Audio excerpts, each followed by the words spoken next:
Her şey için sağ Bak olasınız. söz verdin. Gelip beni de alacaksın. Tamam mı Azat amca? Dedim ya, seni gelip alacağım. Bekle. Bekle beni hani. Söz mü?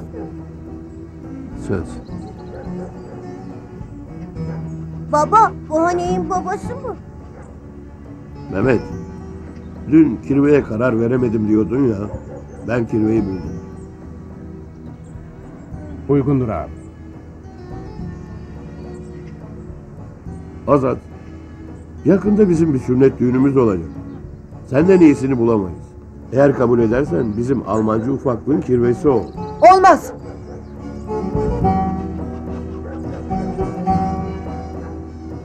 Niye olmaz kızım?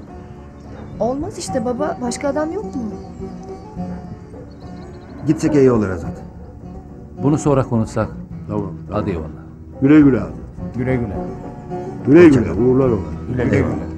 Güle güle. Eyvallah. Güle güle. Hoşça kal. Güle güle. Neden Allah'ım? Azat'tan başka kimse yok mu?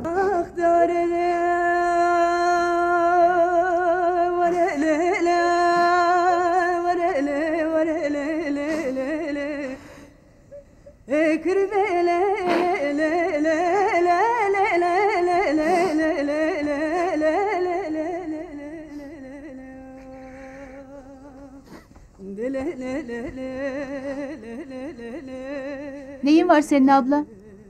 Söylesene neyin var? Neden ağlıyorsun? Yok bir şey. Yapma abla. Sen durup dururken ağlamazsın böyle.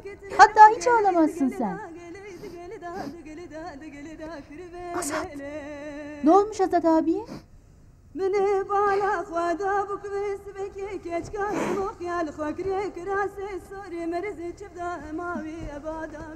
Ne oldu Azat abiye? Haydar'ın kirvesi olacakmış Elif. Evet olacak. Ne var bunda? Haydar bizim amcamızın oğlu. Onun kirvesi olan bizim kardeşimiz olmaz mı? Azat'la bacı kardeş olmaz mıyız? Hep bir abimiz olsun istemez miydik? Azat abiden daha iyi bir abi mi olur? Abi isteyen kim? Seni hiç anlamıyor. Bu hiddetin niye? Anlamazsın tabii. Çünkü sen Azat'a sevdalı değilsin. Efendim? Evet, ben Azat'a sevdalıyım. Hiç abi kardeş evlenir mi? Ali'nin oğlu Haydar'a kirve gerek Azat. Senden iyisini bulamayız. Eğer kabul edersen... Olmaz. Neden olmasın kızım? Olmaz işte baba. Başka kimse yok mu?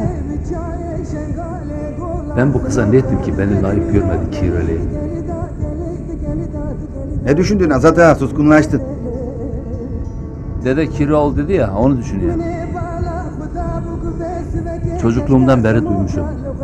Kirvelik büyük tutuk değil mi? Büyük de laf mı? Seni aralarına almak istiyorlar. Nasıl yani? Yani kirveliği kabul edersen aileden biri oluyorsun. Hem Ali'nin hem de Cebrail'in çocukları bacın kardeşin oluyorsun. Bacım mı? He ya.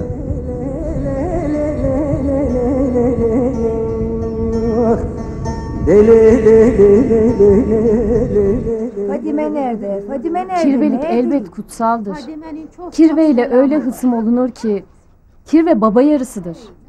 Ailedeki herkes hısım olur değil mi? Yani sünnet olan amcanın oğlu, dayının oğlu, teyzenin oğlu da olsa fark etmez. Eder mi hiç? Amcanın oğluyla nikah düşer misal ya da halanın oğluyla ama kirveyle nikah düşmez. Dedim ya baba yarısı.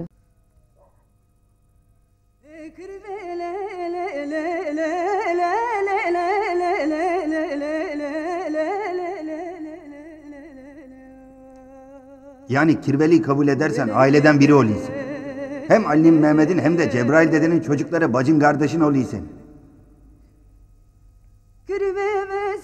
Bacı.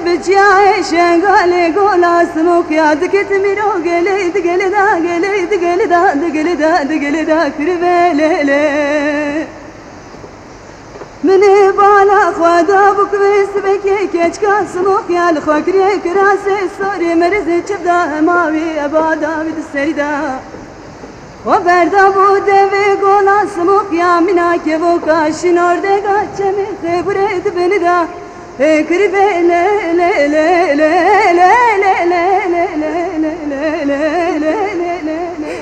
Allah'ım neden? Le le le le le le le le